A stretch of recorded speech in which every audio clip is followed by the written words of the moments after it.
کرو یہ جا رہی ہے 5-6 بڑے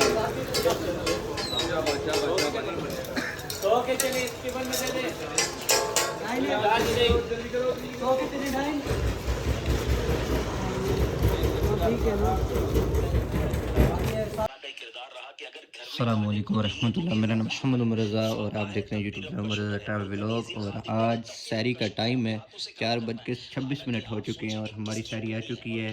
ہمارے پاس چائے, دہی اور چنے اور زبردست ماشاءاللہ پراٹھے ہیں. اور منی چینل کی نشریات بھی جاری ہے. عبدالحبیب بھائی منی پھول عطا فرما رہے ہیں, تو آپ کی نیت سے منی چینل بھی دیکھیں اور سحری بھی کریں اور روزہ رکھیں. اپنے والد کے وقت میں ساتھ دیا ہے, اللہ نے اس کو سکھ کے دن ضرور دکھائے ہیں, لیکن مشکل وقت میں آپ ساتھ دیں, پریشر کریٹ نہ کریں. آدھانے والا ہے تو آدھے پر خوش رہیں, اللہ انشاءاللہ دسترخوان بھی وسیع کرے. لیکن یہاں جب خاتون کا ذکر آتا ہے تو بیوی ہی ذہن میں آتی ہے. نہیں, بیٹی کا بڑا بیٹی کردار کا بھی, یہ خاتون میں بیٹی بھی بالکل. دیکھیں گھر کی تمام خواتین کا کردار ہے نا. دیکھیں بعض اوقات ماں صبر کر رہی ہوتی ہے مگر بیٹیاں جو ہے وہ نہیں مان رہی ہوتی ہیں. بیٹیاں گھر کا جناب والد پہ پریشر کا سبب بن رہی ہوتی ہیں. لیکن جس گھر کی خواتین مرد کے ساتھ کھڑی ہو جانا کہ آپ فکر نہ کریں, ہم آپ کے ساتھ ہیں, آپ کی مشکل میں بھی آپ کے ساتھ ہیں, آپ کے دکھ میں بھی آپ کے ساتھ ہیں, یقین کریں وہ بندہ بڑے بڑے طوفان جھیل جاتا ہے. لیکن اگر جو گھر آ کر بیچارہ باہر کے طوفانوں سے گھبرا کر گھر آتا ہے اور وہاں بھی اس کو تانے سننے کو ملے, وہاں بھی اس کو پریشر کریٹ ہو, وہاں بھی جناب اس کی بات نہ مانی جائے, تو وہ بندہ اندر سے ٹوٹ جاتا ہے. تو خدا را گھر کی خواتین کو اپنے مردوں کا ساتھ دینا چاہیے. یہ واقعی ٹف ٹائم ہے اس وقت, بالخصوص اگر میں پاکستان کی بات کروں تو ایک ایسا وقت ہے کہ بہت سارے مرد حضرات تکلیف میں ہیں, ٹینشن میں ہیں. وہ آپ کو بعض اوقات کہہ بھی نہیں پاتے, وہ بار کیا کیا سن کر آ رہے ہیں, وہ بار بار پیسے گن رہے ہوں گے کہ گھر پہ یہ چیزیں دینی ہے. اب آپ کی طرف سے اگر انہیں مسکراہٹ نہیں ملتی ہے, آپ کی طرف سے انہیں سپورٹ نہیں ملتا ہے, تو بندہ پھر اندر سے ٹوٹ جاتا ہے اور پھر ڈپریشن کی طرف بھی چلا جاتا ہے. جو آپ نے بات کی تھی ابھی کہ مردوں کو بھی پڑھنی چاہیے, اشفاق بھائی ایک روایت میرے سامنے ہے, بڑی تفصیلی روایت ہے, اس کا خلاصہ پیش کرتا ہوں. ایک دفعہ بارگاہ حضرت سیدنا فاطمہ رضی اللہ تعالی عنہ کی بارگاہ میں, سیدتنا فاطمہ رضی اللہ تعالی کے پاس گھر پر حضور نبی رحمت صلی اللہ علیہ وسلم تشریف لائے اور آپ نے اجازت مانگی اندر جانے کی.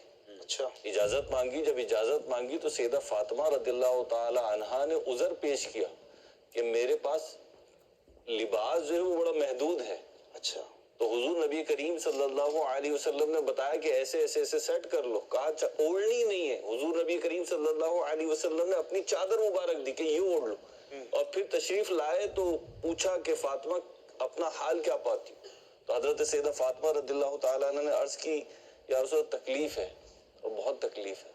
تو فرمایا کیا تم اس بات پہ راضی نہیں ہو کہ تم جنت کی عورتوں کی سردار, یعنی وہ ہر نعمت دے دو.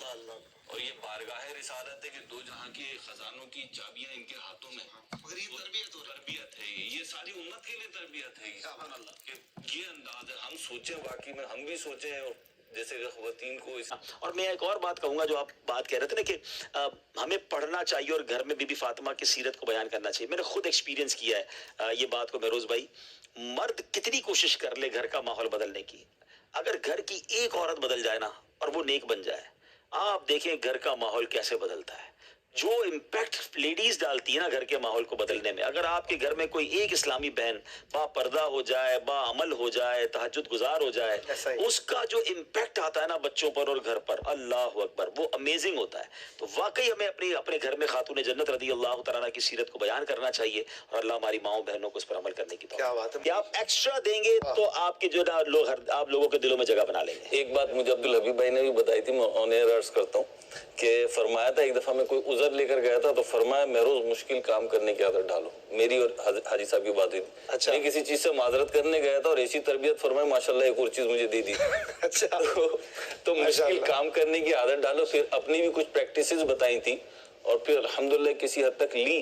تو اشفاق بھائی مشکل رستہ جو ہوتا ہے نا وہ خالی رستہ ہوتا, کیونکہ اس پہ ہر کوئی جا نہیں رہا ہوتا, اس پہ آپ کا کوئی مقابل نہیں ہوتا. تو گھر میں بھی اور کمپنی میں بھی وہ کام کرنے کی کوشش کریں جو کوئی نہیں کر رہا, کیونکہ پھر آپ کو کوئی مقابل نہیں ہوگا. ماشاءاللہ. ایک بات آخری پھر کالز لیتے ہیں. فون پر بات کرنے کی بات ہوئی جی, یہ بھی بہت بڑھ گیا ہے. اب ابھی ہم سن رہے تھے, مہروز بھائی نے بہت اچھی باتیں بتائی کہ کام کے دوران بھی ذکر اللہ ہو رہا ہے، ویسے الگ سے بھی ذکر کا وقت نکل رہا ہے، یہاں پر کام کے دوران بھی بات ہو رہی ہے فون پہ، الگ سے بھی فون پہ گھنٹوں گھنٹوں. یہ فون والا جو چکر ہے یہ خواتین میں کچھ زیادہ نظر آتا ہے. آپ سمجھائیں کچھ. عورتوں کے بارے میں تو یہ مشہور ہے کہ 2 گھنٹے بات کرنے کے بعد آخر میں کہتے چلے باقی باتیں بعد میں کریں. تو وہ باتیں پوری نہیں ہوتی ان کی. تو بہرحال اتنا فون کا استعمال نہیں ہونا چاہیے. اس سے گھر کے دیگر افراد بھی اریٹیٹ ہوتے ہیں کہ ہم جب بھی ان کے پاس جاتے ہیں. جب بچے بھی دیکھتے ہیں کہ ہر وقت فون پہ ہی اگر والدہ ہے تو وہ بھی پھر فون لے کے چلے جائیں گے. آپ بچوں کو ٹائم دیں, کچھ بات چیت کریں. تربیت کیسے ہوگی جب آپ ایک دوسرے سے کمیونیکیٹ ہی نہیں کریں گے تو تربیت کیسے ہوگی؟ اچھا, یہ کھانے پکانے اور دیگر کاموں میں اگر فون لگا ہوا ہے نا تو اس کی کوالٹی بھی خراب ہو رہی ہے. بعض اوقات تو حادثات دیکھیں کہ اتنا منہمک ہو گئے کہ دوپٹے میں آگ لگ گئی, اللہ نہ کرے کوئی ایسی چیز ہو گئی. تو فون کے وقت فون ضروری کام ہو تو ٹھیک ہے. اور کیا خوبصورت بات ہے کہ اگر کھانا پکاتے ہوئے بھی درود پاک پڑھا جا رہا ہے تو کھانے میں ویسی لذت آ جانی ہے, ٹھیک ہے نا. اگر آپ نے بچوں کو سلاتے وقت بھی اللہ کا ذکر کرنا ہے تو سبحان اللہ, لیکن اس کے لیے فون چھوڑنا پڑے گا. فون کو کچھ دیر کے لیے آپ چھوڑ دیں تو میرا خیال ہے آسانی چلے. ماشاءاللہ.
توبہ کی توفیق ملنا بھی رب کی طرف سے ہے, اور ہمیں یہ امید رکھنی چاہیے اللہ کی رحمت سے کہ توبہ قبول ہوگی. بے چینی ہونا, بے قراری ہونا, یہ بھی بڑی سعادت کی بات ہے. کہتے ہیں نا ان ندم التوبہ, شرمندگی ہی توبہ ہے.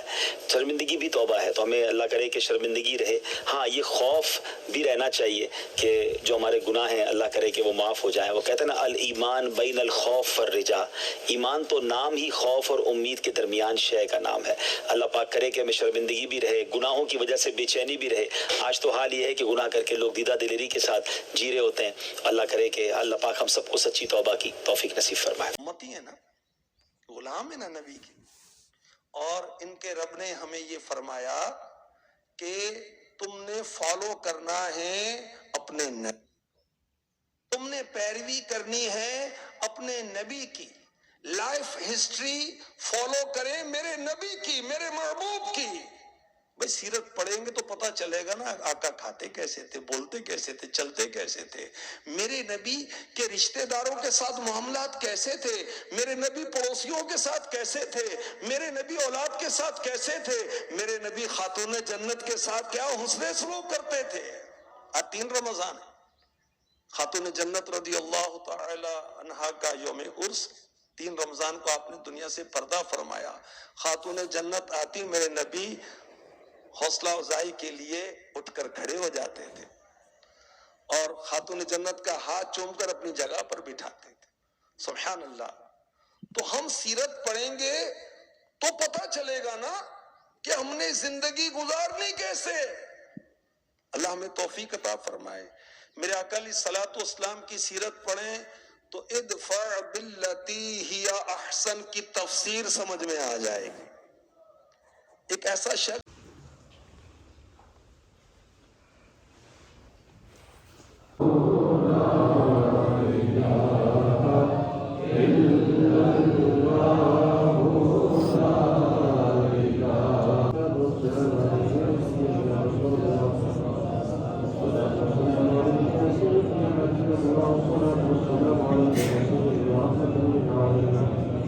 والسلام عليك يا محمد رسول الله صلى الله عليه وسلم. الله تعالى عليه وآله وسلم. بسم الله الرحمن الرحيم. اللهم صل على سيدنا ومولانا محمد وعلى